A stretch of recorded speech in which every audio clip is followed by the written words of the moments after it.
அனைத்து நண்பர்களுக்கும் வணக்கம். இது டிஎன்பிஎஸ்சி எக்ஸாம் வாய்ஸ். டிஎன்பிஎஸ்சி படிக்கக்கூடிய மாணவர்களுக்காக பொதுத்தமிழில் இந்த காணொளி பிக் பிளேலிஸ்ட் டாபிக் அப்படிங்கிற இந்த காணொளியில் இந்த பிளேலிஸ்ட் ஒரு கிரியேட் பண்ணி அந்த பிளேலிஸ்ட்டில் பாரதியார், பாரதிதாசன், சுரதா இவர்கள் மூவரை பற்றி பள்ளி பாடப்புத்தகத்தில் இருக்கக்கூடிய அந்த பாடங்களை தனியாக எடுத்து இதை ஒரு பிடிஎஃபாக கன்வெர்ட் பண்ணி இந்த வீடியோவில் டிஸ்கிரிப்ஷன் லிங்காக கொடுத்துருக்கு. முதல்ல இது எதற்காக இப்படி ஒரு தயாரிப்பு தேவை அப்படின்னா, தமிழ் பொறுத்த வரைக்கும் அனைத்து தேர்வுகளுக்கும், தமிழ்நாட்டில் நடக்கக்கூடிய அனைத்து தேர்வுகளுக்கும் மிக முக்கியமான ஒரு பங்களிப்பு தரக்கூடிய, ஒரு முக்கியமான மதிப்பெண் தரக்கூடிய ஒரு பகுதி தான் தமிழ். இந்த தமிழ் எப்படி படிக்கலாம் அப்படின்னு நிறைய பேர்த்துக்கு நிறைய குழப்பங்கள் இருக்குது. சிலர் சிலபஸ் வைஸாக படிக்கலாமா, இல்லை புத்தக வைஸாக படிக்கலாமா அப்படின்ட்டு. தமிழை பொறுத்த வரைக்கும் இப்போ கடந்த குரூப் 4, குரூப் 2 தேர்வுகளில் சில கேள்விகள் வெளியிலிருந்து எடுக்கப்பட்டது அப்படின்ட்டு நாம் பார்க்க முடிஞ்சுது. ஆனால் அதே நேரத்தில் புத்தகத்தை முழுமையாக படித்தவர்கள் தான் முழுமையான மதிப்பெண் எடுப்பதற்கு ஓரளவுக்கு முயற்சி செய்ய முடியும். வெளியில் இருக்கிற கேள்விகள் எங்கிருந்து வந்திருக்கு அப்படிங்கிறத நம்மளால் ஓரளவுக்கு இப்போ யூகிக்க முடிகிறது. அதன் அடிப்படையில் அந்த கேள்விகள் நம்ம தனியாக பார்க்கலாம்.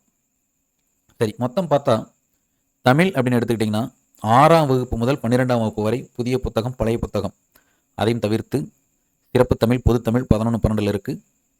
அதே மாதிரி பழைய புத்தகத்திலும் இருக்குது. அதையும் தாண்டி 2005 வெளிவந்த புத்தகத்திலிருந்து சில கேள்விகள் இடம்பெற்றிருக்கிறத நம்ம பார்க்க முடியுது. அது ஒரு பயிற்சிக்காக பயன்படுத்தப்படுகிறது. அந்த அளவில் பார்க்கும்பொழுது கிட்டத்தட்ட 1096 பாடங்கள் இருக்குது இந்த தமிழை பொறுத்த வரைக்கும். பாடங்கள் எப்படின்னு சொல்கிறோம்னா அந்த இயல் மட்டும் கணக்கில் வச்சு சொல்கிறதில்ல. அந்த இயலில் இருக்கிற ஒவ்வொரு பாடப்பகுதியும் சிறு சிறு பகுதிகளாக பிரித்து அதற்கு ஒரு தலைப்பு கொடுத்தோம் அப்படின்னா மொத்தம் 1096 தலைப்புகள் இருக்குது.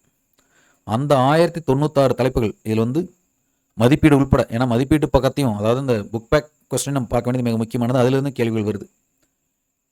ஸோ தமிழ் அப்படின்னு எடுத்துகிட்டு அந்த 1096 பக்கத்தையும் நம்ம பார்வையில் கொண்டு வந்தால் மட்டும்தான் புத்தகத்தில் இருந்து கேட்கக்கூடிய அனைத்து கேள்விகளுக்கும் விடையளிக்க முடியும். அந்த வகையில் இது ஒரு சிறு சிறு பகுதியாக இல்லாமல் இது எல்லாமே ஒரு பிக் டாப்பிக்காக பிரித்து அதை தனியாக நம்ம பார்க்கும் பொழுது இன்னும் கொஞ்சம் எளிமையாக புரியும். நமக்கு ஒரு சரியான கற்றல் முறை இருக்கும். அந்த அடிப்படையில் அந்த முதல் பிக் டாபிக் என்ன அப்படின்னா, பாரதியார், பாரதிதாசன், சுரதா. ஏன் ஒரு 3 பேரையும் ஒரு டாப்பிக்கில் கொண்டு வரும் அப்படின்னா, இந்த 3 பேருக்கு இடையில் ஒரு தொடர்பு இருக்குது. அதே நேரத்தில் இது மாதிரி 1, 2, 3 பேரை கம்பேர் பண்ணி படிக்கும் பொழுது இப்போ நிறையா பேருக்கு ஏற்படுற குழப்பங்கள் என்ன அப்படின்னா, பாரதியாரின் நூல்கள், பாரதிதாசன் நூல்கள் வேறுபடுத்த முடிகிறதுல அவர்களுக்கு சிரமம் இருக்குது. அதே மாதிரி பாரதியாரின் பாடல்கள், பாரதிதாசன் பாடல்களுக்கும் சில ஒற்றுமைகள் இருக்கிறனால அதை வேறுபடுத்தி பார்க்குறதுக்கு சிரமம் இருக்குது. அதனால் இப்போ இந்த ஒப்பீட்டளவில் இப்படி படிக்கும் பொழுது மிகச்சிறந்த ஒரு நமக்கு கற்றல் முறை இருக்கும். சின்ன வயசில் இப்போ நாங்களாம் பார்க்கும்பொழுது இது மாதிரி அனுபவம் இப்போ இருக்கிற பசங்களுக்கு கிடைக்காது. எங்களுக்கு நிறைய அந்த சாப்பிட்றதுக்கு நாங்கள் குழந்தையா இருக்கும்போது சாப்பாடு போட்டுருவாங்க. பாதிக்கு மேலே சாப்பிட முடியாது. இருந்தாலும் அதை சாப்பிட்டே தீரணும் அப்படின்ட்டு அப்போலாம் விட மாட்டாங்க. அதுக்காக என்ன பண்ணுவோம் அப்படின்னா, சாப்பாடு நிறையா இருக்குங்கிறத சின்ன சின்ன பகுதியாக பிரித்து வச்சு, 4, 5 பிரித்து வச்சு, அதை 1 சாப்பிட்டோம், 2 சாப்பிட்டோம் அப்படின்ட்டு. இது மாதிரி அனுபவம் நிறைய பேருக்கு இருக்கானு தெரியல. ஆனால் நாங்கள் சின்ன பசங்க இருப்போ அது மாதிரி நடந்தது. அது மாதிரி தான் நிறைய ஒரு பெரிய டாபிக் இருக்கும்பொழுது, நிறைய டாபிக் இருக்கும் பொழுது அதை சின்ன சின்ன ஒரு பகுதிகளாக பிரித்து, அதாவது சின்ன சின்ன பகுதிகளும் ஒரு பிக் டாப்பிக்காக பிரித்து படிக்கும் பொழுது ஒரு தொடர்ச்சியான ஒரு கற்றல் முறை இருக்கும். அந்த வகையில் பார்த்தோம்னா பாரதியார், பாரதிதாசன், சுரதா இவர்களோட சேர்த்து கிட்டத்தட்ட இந்த 1096 பாடங்களில் ஒரு 27 பாடங்கள் இவர்கள் மூவரையும் வச்சு அடங்கியிருக்கு. இதில் பாரதியார் மட்டும் தனியாக ஒரு பிடிஎஃபாக முயற்சி பண்ணி கொடுத்துருக்கு. அதில் இருக்கிற அந்த பாடங்களை நீங்கள் படிச்சுட்டு இந்த கேள்விகள் எதிர்கொள்ளணும். இந்த கேள்விகள் அப்படின்னா நேரடியாக கேள்வி மட்டும் கேட்டு விடுறதில்ல. இந்த பாடத்திலேருந்து கேள்விகள் எப்படி எடுக்கலாம் அப்படின்னு சொல்லிட்டு நம்ம ஒரு தொகுப்பாக இதில் வெளியிடுறோம். நீங்கள் காதில் கேட்டிங்கன்னா ஓரளவுக்கு உங்களுக்கு ஐடியா கிடைக்கும். இதையும் தாண்டி நுட்பமான கேள்விகள் உங்களால் எடுக்க முடியும். அதையும் ஒரு பயிற்சியாக எடுத்துக்கங்க.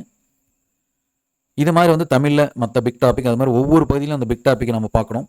அதற்காக ஒரு பிக் டாபிக் பிளேலிஸ்ட் அப்படிங்கிற இதில் ஒரு பிளேலிஸ்ட் கிரியேட் பண்ணுறோம். நீங்கள் அந்த பிளேலிஸ்ட்டுக்குள்ளே போனீங்கன்னா பாரதியார், பாரதிதாசன், சுரதா இவர்களை பற்றிய பாடங்கள் அந்த தொகுப்பு.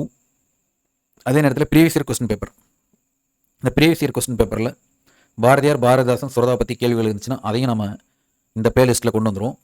ஸோ அந்த ஒரு பிளேலிஸ்ட் நீங்கள் ஓப்பன் பண்ணிங்கன்னா இவர்கள் மூவர்களை பற்றிய முழுமையான தொகுப்பு, அது டிஎன்பிஎஸ்சி ப்ரீவியஸ் இயர் கொஸ்டினாக இருக்கட்டும் அல்லது டிஎன்டிடி ப்ரீவியஸ் இயர் கொஸ்டினாக இருக்கட்டும், இதில் இவர்களோட தொடர்பு இருக்கோ அத்தனையும் இந்த ஒரே பிளேலிஸ்ட்டில் பார்க்க போகிறோம். ஒரு வீடியோவில் கிடையாது, ஒரே பிளேலிஸ்ட்டில். அதன் அடிப்படையில் அந்த முதல் பிடிஎஃப் என்ன அப்படின்னா, பாரதியாரை பற்றி, பாரதியார் பற்றிய பாடங்கள் எங்கெங்கே இருக்குது அப்படின்னு முதல்ல நம்ம பார்த்தோம் அப்படின்னா 6ஆம் வகுப்புலையும் 8ஆம் வகுப்புலையும் 10ஆம் வகுப்புகளையும் 11, 12 இதில் வந்து பாரதியார் பற்றி பாடங்கள் இருக்குது. 12ஆம் வகுப்பில் தம்பி நெல்லையப்பருக்கு பாரதியார் கடிதம் அப்படிங்கிற ஒரு பாடம் இருக்குது. அதே மாதிரி பழைய புத்தகம் எடுத்துக்கிட்டிங்கன்னா 6, 9, 11 மற்றும் 11ஓட அட்வான்ஸ் தமிழ், 12, 12ஓட அட்வான்ஸ் தமிழ் இதெல்லாம் வந்து பாரதியாரோட பாடங்கள் இருக்குது. இதை மட்டும் ஒரு பிடிஎஃப் நம்ம பார்க்குறோம். அதன் அடிப்படையில் பாரதியாரோட பாடல் வந்து 38 பக்க பிடிஎஃப் இருக்குது. இதை முதல்ல 2 பாடங்களை பற்றி இதில் பார்த்துடலாம். முதல்ல 6ஆம் வகுப்பில் இருக்கிற அந்த பாடத்தில் பாரதியாரோட பாடம் இதை வந்து நீங்கள் முழுத்த அந்த பிடிஎஃப் படிச்சுட்டு இது மாதிரி கேள்விகளை நீங்கள் எதிர்கொள்ளலாம். இந்த காணிலம் வேண்டும் என்ற பாடல் பாரதியாரின் எந்த ஒரு எண்ணத்தை பிரதிபலிக்கிறது அப்படின்னு ஒரு கேள்வி கேட்டாங்க அப்படின்னா, பாரதியாரின் கனவு இல்லத்தை பற்றிய பாடல் எது அப்படின்னு நம்ம சொல்லலாம். புரிதலுக்காக நிறைய கேள்விகள் கொஞ்சம் வித்தியாசமாக இருந்தாலும் இப்பொழுது நடக்கக்கூடிய டிஎன்பிசி தேர்வுகள் வந்து வெறும் மனப்பாட அந்த கான்செப்ட் மட்டும் எடுத்துக்கிறது இல்லை. சொந்தமாக நம்மளால் யோசிக்கிற முடியுதா அப்படிங்கிற மாதிரி தான் ஒரு கேள்விகள் அமையுது. அதன் அடிப்படையில் தான் இந்த 2 தேர்வுகளிலுமே தமிழை நாம் முழுமையாக முடிக்கிறதுக்கு நேரம் நிறைய எடுத்துக்கிச்சு.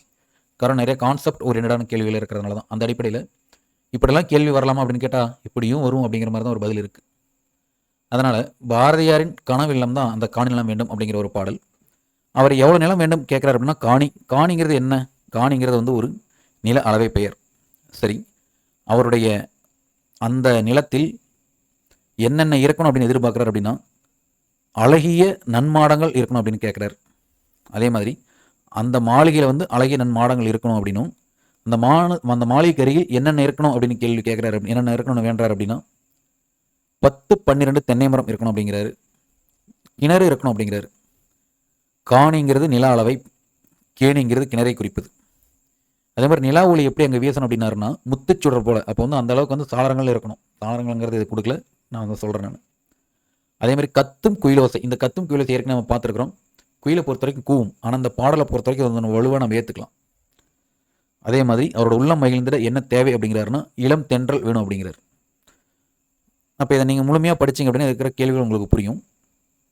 இதில் குறிப்பிடத்தக்க கேள்வி என்ன அப்படின்னா, நில ஒளி எப்படி வீச வேணும்னா முத்து போன்று அப்படின்னு நம்ம குறிப்பிடலாம். அடுத்தது காணிங்கிறது நிலத்தை குறிக்கும் நம் பெயர் தெரியும். மாடங்கள்ங்கிறது மாளிகையின் அடுக்குகள், சித்தம் அப்படிங்கிறது உள்ளம். மற்றபடி இந்த பாரதியார் வந்து எந்த நூற்றாண்டின் இணையற்ற கவிஞர்? 20ஆம் நூற்றாண்டின் இணையற்ற கவிஞர். 20ஆம் நூற்றாண்டில் சிலருக்கு வந்து குழப்பமாக இருக்கும். எப்படின்னா, 20ஆம் நூற்றாண்டுனா 2000 ஆரம்பிக்குமா 1900 ஆரம்பிக்குமா அப்படிங்கிறது தான். 100 ஆண்டுகள் அப்படின்னு என்ன அர்த்தம்? ஒரு 100 ஆண்டுகள் முடிவடைந்தால் நூற்றாண்டுன்னு சொல்கிறோம். அப்போ பாரதியார் பிறந்து வந்து 1882. அவரோட அந்த பிறப்பை பற்றி வந்து வேற ஒரு பாடத்தில் இருக்குது. இதில் இருக்கிறத மட்டும் சொல்லிடலாம். இப்போ 1882 அப்படின்னா அது வந்து 100ஆல் நீங்கள் வகுக்கும் பொழுது 1882ங்கிறது 18 அப்படின்னு வச்சுக்கோங்க. அப்போ 18 என்ன அர்த்தம்? 18 நூற்றாண்டுகள் முடிந்துட்டு அடுத்து இருக்கிற வருடத்தை தான் அவர் பிறந்திருக்கார். அப்போ வந்து நடப்பு வருடங்கள் அப்படின்னு பார்த்தோம்னா 19ஆம் நூற்றாண்டு. அதே மாதிரி தான் 20ஆம் நூற்றாண்டு அப்படின்னா 2000 ஆரம்பிக்காது, 1900. அதாவது 19 நூற்றாண்டுகள் முடிவடைந்தது, 1900 முடிவடைந்தது. 1901 வரும்பொழுது அந்த நூற்றாண்டு முழுக்க 20ஆம் நூற்றாண்டை சேர்ந்தது. அதே மாதிரி 2000 வரைக்கும் வந்து 20ஆம் நூற்றாண்டு உட்படுது. 2001 ஆரம்பிக்கும் பொழுது 20 நூற்றாண்டுகள் முடிவு மேலேருந்து 21ஆம் நூற்றாண்டு ஆரம்பிக்கிறது. அந்த அடிப்படையில் 1882 இன்னும் முழுமையாக சொன்னப்போனால் இந்த கவிஞர் 19ஆம் நூற்றாண்டில் பிறந்து 20ஆம் நூற்றாண்டில் மறைந்தார். 20ஆம் நூற்றாண்டில் தான் அவர் வந்து ஒரு புகழ்பெற்ற கவிஞராக உருவெடுக்கிறார். சரி, இந்த பாரதியை பொறுத்த வரைக்கும் பாரதி அப்படிங்கிற பட்டத்தை யார் கொடுத்தாங்க அப்படின்னா, எட்டயபுரம் மன்னர் அவர் கொடுத்தாரு. இந்த பாரதி தன் கவிதைகளை வந்து எதை வலியுறுத்துகிறார் அப்படின்னா, விடுதலை உணர்வை. ஏன்னா பாரதியோட முறுக்கு மீசையை பார்த்தாவே தெரியும் அவர் வந்து வீரமானவர் அப்படின்னு. விடுதலை உணர்வை வலியுறுத்துகிறார். அது மட்டும் கிடையாது, மண் உரிமைனா தான் விடுதலை. பெண் உரிமைக்காகவும் பாடல்களை இயற்றுகிறார். நாட்டுப்பற்று, மொழிப்பற்று இது எல்லாமே அவர்கிட்ட இருக்குது. இவர் எழுதிய நூல்கள் அப்படின்னு பார்த்தோம்னா, பாஞ்சாலி சபதம், கண்ணன் பாட்டு, குயில் பாட்டு. இந்த பாஞ்சாலி சபதம், கண்ணன் பாட்டு, குயில் பாட்டுங்கிறது ஒரு முன்னிலையான ஒரு நூலாக ஞாபகம் வச்சுக்கணும். ஏன்னா பாரதிதாசன் நூல்களுக்கும் இதுக்கும் ஒப்பீடு கொண்டு வரும்பொழுது இது முக்கியமானதாக நம்ம பார்க்கணும்.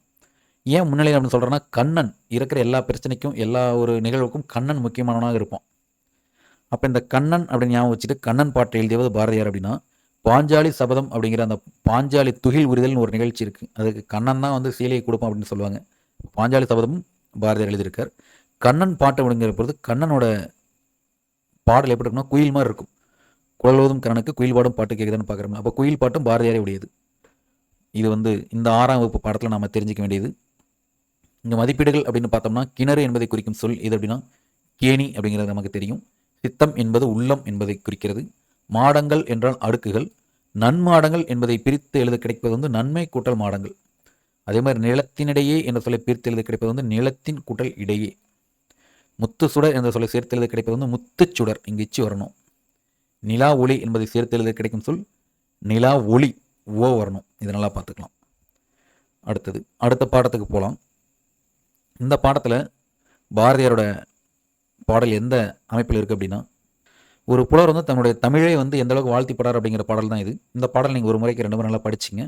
இந்த பாடல்லேருந்து கேட்கக்கூடிய கேள்விகள் எப்படி இருக்கும் அப்படின்னா, சொல்லும் பொருளும் இதை எடுத்துகிட்டோம்னா நிரந்தரம் அப்படின்னு சொன்னால் வந்து முழுமையான காலப்பகுதி, அந்த காலம் முழுமைக்கும் அப்படின்னு ஞாபகம் வச்சுக்கலாம். வைப்பு என்பது நிலப்பகுதி, சூழ்களி அப்படிங்கிறது சூழ்ந்துள்ள அறியாமை இருள், வன்மொழி என்பது வளமிக்க மொழி, இசை என்பது புகழ், தொல்லை என்பது பழமை துன்பம். நல்லா ஞாபகம் வச்சுங்க. நிரந்தரம் அப்படின்னா காலம் முழுமையும். இந்த வைப்பு அப்படிங்கிற இந்த வார்த்தை கொஞ்சம் குழப்பமாக இருக்கலாம், நிலப்பகுதியை குறிக்கிறது. சூழ்களி அப்படின்னா சூழ்ந்துள்ள அறியாமை இருள், ஞாபகம் வச்சுங்க. வன்மொழி இங்கே 3 சொல்லின்னு வரதுனால இது வந்து வளமிக்க மொழி. இசைனா இசைப்பட வாழ்ந்தார் அப்படின்னு சொல்கிறோம்ல, இசைனா புகழ். தொல்லை என்பது பழமை துன்பம், நல்லா ஞாபகம் வச்சுங்க. தொல்லை என்பது பழமையை குறிக்கிறது. இது எப்படி வந்து நமக்கு கொஞ்சம் புதுசாக தெரியும். எவ்வளோ பேர் படிச்சிருந்தாலும் தொல்லை என்பது பழமையை குறிக்கிறது சொல்லிட்டு அந்த கொஸ்டின் கேட்குற பொழுது கொஞ்சம் குழப்பத்தை உண்டாகும். ஏன்னா கொடுக்குற ஆப்ஷன்களை வந்து வெவ்வேறு மாதிரி கொடுத்துருப்பாங்க. இப்போ தொல்லை என்பதுக்கு பழமை அப்படிங்கிற ஒரு பொருளும் இதில் இருக்குது அப்படின்னு ஞாபகம் வச்சுங்க. இதை வந்து சிறப்பாக நீங்கள் கவனிக்க வேண்டியது. இந்த பாடலை பற்றி ஒரு புரிதல் என்ன வேணும் அப்படின்னா, எத்தகைய ஒரு மொழி வளமான தமிழ் மொழி அப்படின்னா ஆகாயத்தால் சூழப்பட்ட அப்படின்னு ஒரு கேள்வி இருக்குது. அதே மாதிரி எத்தனை கடல்களால் சூழப்பட்ட நிலப்பகுதி அப்படின்னு பாரதியார் சொல்கிறாருன்னா 7 கடல்களால். அதே மாதிரி தாய்மொழி தமிழ் அப்படிங்கிறது எந்த ஒரு இருளை அகற்றும் அப்படின்னா அறியாமை அப்படிங்கிற ஒரு இருளை அகற்றும். அதே மாதிரி மிக முக்கியமானது பொருந்தாத பழைய கருத்துக்களால் உண்டாகும் துன்பங்களை நீக்குவது எது அப்படின்னா இந்த தாய்மொழி தான். அப்போது பொருந்தாத பழைய கருத்துக்களால் உண்டாகும் துன்பங்களை நீங்கி தமிழ்நாடு ஒளிர்கிறது அப்படிங்கிறதுக்கு இந்த மொழி காரணம். இது மாதிரி கேள்விகள் வரலாம். அடுத்தது பாரதியாருடைய பணி அப்படின்னு பார்க்கும்பொழுது என்னென்ன பணிகள் அவர் செஞ்சிருக்காரு அப்படின்னா, கவிஞர் அப்படிங்கிறது தெரியும் நமக்கு, ஏன்னா பாரதியார். எழுத்தாளர் அப்படிங்கிறது மிக முக்கியம். இதழை நடத்தினார், இதழாளர் என்பது முக்கியம். சமூக சீர்திருத்த சிந்தனையாளர் என்பது முக்கியம். விடுதலை போராட்ட வீரர், விடுதலை போராட்டமும் முக்கியம், சமூக சீர்திருத்தம் முக்கியம். இது வந்து பங்களிப்பு. கவிஞர், எழுத்தாளர், இதழாளர் அப்படிங்கிறது அவரோட தனி அடையாளம். இந்த வகையில் அவரோட முழுமையான பெயர் அப்படின்னு பார்த்தோம்னா டி. சுப்பிரமணிய பாரதியார். இவர் எந்தெந்த இதழ்களை நடத்தி விடுதலை போராட்டத்துக்கு வித்திட்டவர் அப்படின்னா இந்தியா விஜயா, இது ரொம்ப முக்கியம். பாரதியார் அப்படிங்கிறப்ப யாருங்கிற கேள்வி கேட்டோம்னா இந்தியா விஜயா அப்படிங்கிற இதில் நடத்தினார் அப்படின்னு சொல்லிட்டு அந்த யா அப்படிங்கிறத ஞாபகம் வச்சுக்கணும். அதே மாதிரி இவர் வந்து உரைநடை நூல்கள் எழுதியிருக்கார். அது மிக முக்கியமான உரைநடை நூல் எதுன்னு அப்படின்னா சந்திரிகையின் கதை, தராசு. நல்லா ஞாபகம் வச்சுங்க. சந்திரிகையின் கதை அப்படின்னு சொன்னால் ஒரு நாடக நூலா அப்படின்னு கூட ஒரு கேள்வி கேட்கலாம். இங்கே சொல்கிறது என்னென்னா உரைநடை நூல் அப்படின்னு சொல்கிறாங்க. தராசு என்பதும் வந்து உரைநடை நூல் தான். இது ரெண்டுமே பார்த்தா ஒரு கதையும் போல் தோன்றும். சந்திரிகையின் கதையும் தராசும் உரைநடை நூல்கள். தராசு என்பது வந்து ஒரு நாவல் அப்படின்னு சொன்னால் கூட நாம் அப்படி தப்பாக அதில் ஆன்சர் பண்ணிடக்கூடாது. தராசுங்கிறது வந்து ஒரு உரைநடை நூல். அதே மாதிரி வசன கவிதைகளையும் சீட்டு கவிதைகளையும் எழுதியிருக்கார். எழுதின கவிதைகளை பற்றி நமக்கு தெரியும். அந்த கவிதைகள் என்னென்ன கவிதைகள் அப்படின்னா வசன கவிதைகள், சீட்டு கவி, இதுவும் வந்து இவருக்கு புகழ் சேர்த்தது. அதுவும் இல்லாமல் இவரை பற்றி சிந்துக்கு தந்தை, செந்தமிழ் தேனி, புதிய அறம் பாட வந்த அறிஞன், மரம் பாட வந்த மறவன், இது எல்லாமே நம்ம எப்படி சொல்லணும் அப்படின்னா சிந்துக்கு தந்தை, சிந்து பாடுவதில் தந்தை அப்படின்னு சொல்லிட்டு பாரதிதாசன் சொல்கிறார். பாரதிதாசன் ஏன் இதில் இணைச்சிருக்கணும் அப்படின்னா பாரதியாருடைய தாசன் என்று தன்னை மாற்றிக்கொண்டவர் தான் பாரதிதாசன். அப்பொழுது சிந்துக்கு தந்தை அப்படிங்கிறதும் அவர் பாரதியாரை புகழ்ந்திருக்கிற ஒரு வார்த்தை. செந்தமிழ் தேனி, புதிய அறம் பாட வந்த அறிஞன், ஏன்னா புது கவிதைகளை அதிகமாக இயற்றிய ஒரு நடைமுறை கொண்டு வந்தவர் இவர் தான். மரம் பாட வந்த மறவன், மறவனா நமக்கு தெரியும் வீரன். பாரதியாரை பொறுத்த வரைக்கும் விடுதலை போராட்டத்துக்கு வீரம் மிக முக்கியமானது. இந்த அளவில் இந்த பாடத்தை பற்றி நம்ம புரிஞ்சிக்க முடியுது. இந்த பாடத்தில் கூடுதலாக இன்னொன்று இருக்குது. து. அரங்கன் அப்படிங்கிற ஒரு எழுதின ஒரு பாடல் இருக்குது, செந்தமிழ் அந்தாதி. இதுவும் வந்து கேள்வியாக வரலாம். பாரதியார் தொடர்பான இது ஒரு விஷயங்கள் இல்லாமல் இருந்தாலும் செந்தமிழ் அந்தாதியை இயற்றியவர் து. அரங்கன், இதை ஞாபகம் வச்சுக்கணும். இந்த அரங்கன் வந்து செந்தமிழே செங்கரும்பே அப்படிங்கிற ஒரு பாடலை இயற்றியிருக்கார். நந்தா விளக்கணை நாயகி, இதெல்லாம் கூட கேள்வியில் வரலாம்.